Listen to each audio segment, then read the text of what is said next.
네, 안녕하세요. 반갑습니다. 김태훈 매니저입니다. 자, 오늘 시장이 장 초반만 하더라도요, 전반적으로 좀 하락 변동성이 최근의 흐름과 마찬가지로 계속해서 지속되는 모습을 보여주고 있는데, 제가 오늘 이제 매일 장전 공개 방송을 8시에 MBN골드 이제 유튜브 채널을 통해 가지고 공개 방송을 진행을 하고 있습니다. 자, 오늘 같은 경우에도 전체적으로 이제 우리나라 시장의 흐름을 보면은 최근에 이제 미국장의 흐름에 대한 그 부분들보다는 이 중국 증시에 대한 이 커플링되는 모습이 확인되고 있다, 이렇게 말씀을 드리기도 했었는데요. 실제로 오늘 우리나라 증시가 저점에서 좀 올라오고 있는데 이 중국 증시도 밑에서 잘 올라와 주고 있습니다. 물론 그동안에 좀 하락했던 부분들에 대해서 좀 이렇게 반등을 좀 하고는 있는데, 결국에 이제 미국장이 빠졌다라고 해가지고 그 다음날, 물론 이제 오전까지는 영향을 받을 수 있겠지만, 이제 중국 증시가 개장을 하고 중국 증시가 반등이 나와준다면은 우리나라 증시도 오늘처럼 아랫골이 달리면서 어느 정도의 낙폭을 좀 만회할 수 있지 않을까, 그런 시장이지 않을까, 이렇게 여전히 생각을 하고 있습니다. 자, 그래서 오늘 이제 지난 밤 같은 경우에는 이제 미국 증시 같은 경우에는요, 여러 가지 좀 부정적인 이슈가 있었죠. 예를 들면은 FOMC 의사로 공개를 했는데 이 기준금리 이제 인상에 대한 부분들 의견이 좀 더 다수였다. 그래서 아직까지 물가에 대한 부분들을 좀 잡아야 된다, 이런 뉘앙스가 좀 있었는데요. 아직까지 이제 그 페드워치에 따르면은 이 9월 달에는 동결 가능성이 아직까지는 80% 중후반 정도 보여주고 있고요. 9월 달이죠. 9월 달 FOMC 회의에서 금리 인상에 대한 가능성을 아직까지는 동결로 예상을 하고 있습니다.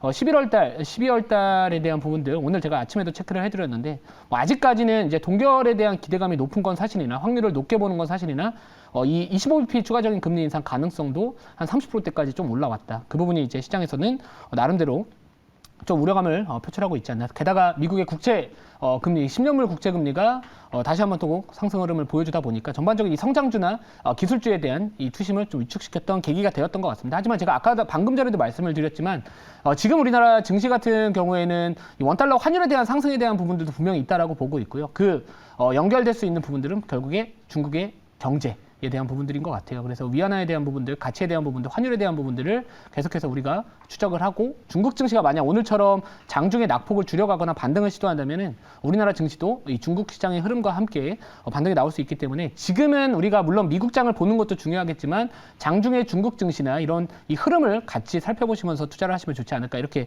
생각을 하고 있습니다. 요즘에 중국 CPI가 전년 동월 대비해서 이제 마이너스 성장률을 보여주다 보니까 이제 디플레이션에 대한 우려감이나 이런 부분들, 그리고 이 중국과 관련된 경제 성장률이 하향 조정되고 있으면서 이 중국의 이제 금융위기나 약간 이거에 대한 우려감이 좀 많은 것 같은데, 사실 이 CPI 기준에서 바라본다면은 이 중국의 CPI가 전월 대비해서는 사실 올랐습니다.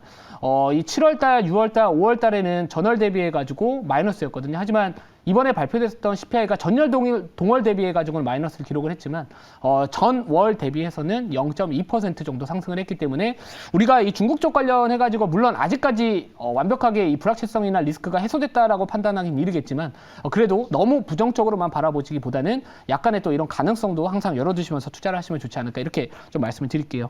자, 첫 번째 리뷰할 종목입니다. T-로보틱스라는 기업이고요. 이 T-로보틱스 제가 지난달에 이제 편입을 했었죠. 지난달 편입을 했었을 때 이 종목 딱 제가 이 로봇의 차기 대장은 나다라고 했나요? 아무튼 이런 식으로 말씀을 드렸는데, 진짜로 나야 나 하고 있습니다. 노래를 부르고 있습니다. 근데 이 종목 같은 경우에 이제 SK온 쪽 관련해가지고요, 4월 달에 이슈 부각을 받으면서 이제 북미 진출에 대한 기대감, 그리고 SK온의 이런 투자 이슈와 관련해가지고 상당히 민감하게 좀 반응을 하고 있는 상황인데, 자, 오늘도 SK온 생산을 4배를 늘리겠다, 아니면 이 SK와 포드와 그리고 이 캐나다에다가 공장을 세우겠다, 약간 이런 이야기들이 나와주다 보니까 다시 한번 이 종목이 슈팅이 나와주고 있고요. 또 이 종목이 오르다 보니까 이외에 뉴로메카, 최근에 제가 편입했었던 뉴로메카 같은 종목들도, 로봇주들도 일부 좀 아랫골이 달리면서 반등을 시도하고 있습니다. 저는 하반기에 이제 우리가 성장주 투자를 하게 된다면은 충분히 저는 이 로봇주에 대한 관심을 여전히 우리가 지속을 해야 된다라고 생각을 하고 있고요. 이 성장주 중에서도 우리가 기대감만으로 투자할 수 있는 부분들하고 실제로 이제 앞으로 올해가 아니라 내년이나 내후년에도 숫자가 찍혀질 수 있는 대표적인 산업 중에 하나가 바로 저는 이 로봇 쪽이라고 생각을 하고 있고, 실제로 이제 숫자가 찍힐 수 있는 그 기업, 바로 이제 T-로보틱스이기 때문에 먼저 치고 올라갔지만 이외에 로봇주들도 앞으로 이 시장의 이런 금리에 대한 부분들만 조금 우려감이 내려온다면은 성장주 대표할 수 있는 로봇주에 대한 관심은 우리가 뭐 단기적인 관점뿐만 아니라 중장기적인 관점에서 바라봐도 되지 않을까 이렇게 생각을 하고 있습니다. 제가 이 종목 같은 경우에는 11선 대응하자라고 말씀을 드렸었어요. 그래서 아직까지 뭐 11선 이탈 없고요. 최대한 추세의 끝을 가져가는 게 좋기 때문에 뭐 지금 보유자의 관점에서 바라본다면은 보유하시는 게 좋을 것 같고 지금도 벌써 한 60% 이상 뭐 한 달도 안 돼가지고 거의 수익률을 주고 있는데 뭐 지금은 굳이 매도할 필요는 없을 것 같습니다. 자, 그리고 두 번째 종목만 리뷰를 좀 해볼게요. 원래 이거를 리뷰를 할까 말까 고민을 했던 종목입니다. 예, KINX라는 기업이고요. 이 종목 같은 경우는 이제 AI 쪽 관련된 인프라 쪽 관련된 종목이라고 보시면 될 것 같습니다. 이 전방 산업이 결국에 이제 이 AI 시장이나 뭐 클라우드 시장의 성장과 함께 반사이익을 얻을 수 있는데 뭐 이 기업 제가 지난번에도 말씀을 드렸지만 뭐 실적도 괜찮고요. 상당히 좋고 그리고 내년에 이제 과천의 데이터 센터 완공되게 된다면은 또 외형 성장에 대한 기대감도 있기 때문에 요즘에 이제 반도체가 올라갈 수 있었던 부분들 이제 AI 시장의 성장에 대한 이런 반사이익을 또 기대할 수 있는 그런 부분들 때문에 사실 반도체가 많이 올라갔고요.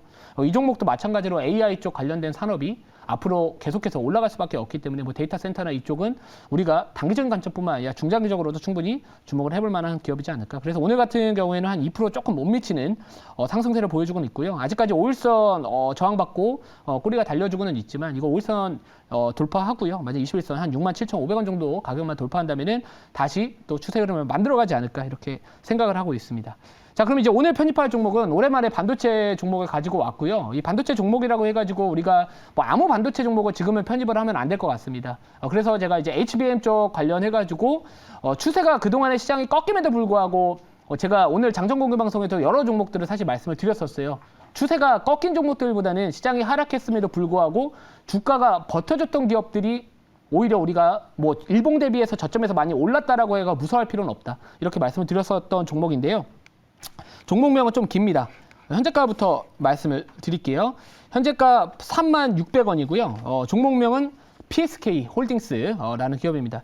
사실 이 종목 같은 경우에는 제가 2달 전이었나? 5월달인가 6월달에 두세 달 전에 포트에 편입을 했던 종목입니다. 뭐 프로텍하고 PSK 홀딩스 이 두 종목을 제가 편입을 해서 적지 않은 또 수익률을 기록을 했었던 좋은 기억이 있는 종목인데요. 자, 요즘에 이제 반도체 쪽 관련해 가지고 우리가 이제 업황 회복에 대한 기대감이 이제 3분기부터 가능하지 않을까 이렇게 기대감이 있었지만 실제로 최근에 발표됐던 2분기 실적을 한번 보시면은 이 반도체와 디스플레이 주요 장비 기업들이 3분의 2가 대부분 실적이 부진했습니다. 자, 그 뜻은 뭐 3분기에 뭐 이 업황 회복에 대한 기대감이 올라올 수는 있을지라도 그 시기가 3분기보다는 뭐 4분기나 뭐 내년까지도 좀 바라볼 수 있다. 약간 뒤로 밀린 측면이 있기 때문에 뭐 이왕이면은 이런 전공 정도 물론 추후에 중장기적으로는 바라보면 나쁘진 않다라고 생각은 하고 있으나 뭐 단기적인 관점에서는 조금은 이 패키징이나 첨단 패키징 쪽 관련된 어드밴스드 패키징 쪽 관련해 가지고 조금 추세가 살아있는 종목을 매매를 하는 게 좋을 것 같아요. 그래서 1차 목표가는 우선 5%로 잡을 거고요.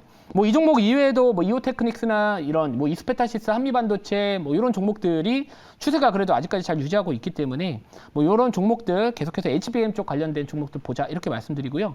SK 하이닉스 같은 경우에도 M15 공장을 이제 뭐 이런 HBM 쪽 관련된 뭐 이슈 또 계속해서 붙어주고 있고 뭐 엔비디아의 주가가 상당히 뭐 중요한 모습을 보여주겠죠. 하지만 뭐 다른 반도체 종목들, 미국장의 다른 반도체 종목들이 하락함에도 불구하고요. 뭐 엔비디아 주가는 그래도 나름대로 좀 버텨주고 있기 때문에 그동안에 시장이 많이 빠졌음에도 불구하고 잘 버텼다라는 부분들을 본다면 아직까지 여전히 추세가 살아있다. 이렇게 보시면 될 것 같습니다. 그래서 이 종목 같은 경우에는 이제 이 디스컴 장비 쪽으로 말씀을 좀 드릴게요. 그래서 뭐 찌꺼기, 이렇게 구멍을 뚫었을 때 나오는 이런 찌꺼기들을 뭐 제거하는 장비를 하고 있고요. 물론 뭐 리플로우 장비에 대한 부분들이 아직까지 매출 비중이 높으나 앞으로 이 성장성에 대한 부분들은 디스컴 장비 쪽에서 발생하지 않을까 이렇게 생각을 하고 있습니다. 그래서 뭐 계속해서 뭐 이 HBM 쪽 내에서 뭐 이런 디램을 계속해서 적층수를 늘리거나 했었을 때 뭐 구멍을 뚫었을 때 나타나는 이런 찌꺼기들에 대한 부분들이 계속해서 좀 수요가 증가할 수 있기 때문에 뭐 이왕이면은 반도체 종목들 중에서 물론 저점 대비 많이 올랐지만 아직까지 단기적인 추세를 다시 살아날 수 있는 그런 종목을 좀 편입을 해봤다 이렇게 보시면 될 것 같고요. 자, 자료 보고 추가적인 가격 전략 말씀을 드릴게요. 자, 그래서 오늘 같은 경우에도 이제 SK 하이닉스 청주 M15에 HBM 전용 라인 드린다라는 부분들도 좀 있습니다. 그러니까 지금 SK 하이닉스와 삼성전자가 계속해서 이 HBM 시장을 이렇게 어떻게 보면 먹기 위해 가지고 경쟁을 좀 상당히 진행을 하고 있는 상황인데요. 자, 현 생산 능력의 2배를 또 증설을 하겠다. 그럼 HBM 시장이 커지면 커질수록 뭐 TSV 쪽 관련해서 같이 늘어날 거고, 그럼 디스컴 장비에 대한 이런 수요도 앞으로 같이 증가하지 않을까 이렇게 생각을 하고 있습니다. 그래서 시장이 하락했었을 때 나름대로 좀 추세를 버텨줬다, 추세가 무너지지 않았다라는 부분들에 대해서 좀 높은 점수를 부여를 했던 거고요. 다음 자료 볼게요. 자, 그리고 이제 우리가 보통 이전에는 이제 전공정에 대한 관심을 많이 받았죠. 뭐 미세공정에 대한 부분들 때문에 뭐 EUV나 이런 쪽도 많이 관심을 가져가지고 뭐 노광 장비나 이런 부분들도 있겠지만, 최근에 이 삼성전자가 ASM의 그 지분을 좀 털면서 좀 현금화를 좀 했습니다. 그걸 또 반도체에 대투하겠다 이런 이야기들이 나와주고 있는데, 그동안에 이제 EUV 쪽 관련해가지고 좋은 전망만 있었지만 최근에 조금 노이즈가 발생을 하고 있습니다. 자, 그래서 뭐 전공정 쪽이나 이런 부분들보다는 이제 패키징 쪽 관련해가지고 중요도가 이전보다 확실히 올라오고 있기 때문에 이 성장률을 보시더라도, 자, CAGR 연평균 성장률을 보시더라도 확실히 전공정보다는 이 후공정에 대한 성장률 자체를 높게 평가하고 있습니다. 그래서 우리가 뭐 반도체 종목들을 매매를 하게 된다면 그래도 우선순위는 후공정 쪽에 우리가 주목을 해야 되지 않을까, 이런 관점에서 이 자료를 가지고 와봤고요. 자, 다음 자료 볼게요. 자, 그래서 아까 말씀드렸듯이 뭐 추세에 대한 부분들과, 그리고 여기 보시면은 이제 제일 밑에 하단에 있는 막대 그래프 같은 경우에는 이제 기간 수급 추이라고 보시면 될 것 같습니다. 그래서 최근에 조정이 나왔을 때 물량을 던지면서 주가 조정을 견인했었던, 드라이브했었던 수급 주체가 이제 기간 쪽 자금이었다면, 최근에 다시 또 기간 수급이 다시 들어와 주면서 전체적인 방향성을 같이 하고 있다. 그렇기 때문에 이런 기업들은 우리가 이 외국인보다는 좀 기간 수급에 좀 계속해서 주목을 해보자, 좀 이렇게 말씀을 드리고요. 질문 받아보고 추가적인 가격 전략 말씀을 드리도록 하겠습니다.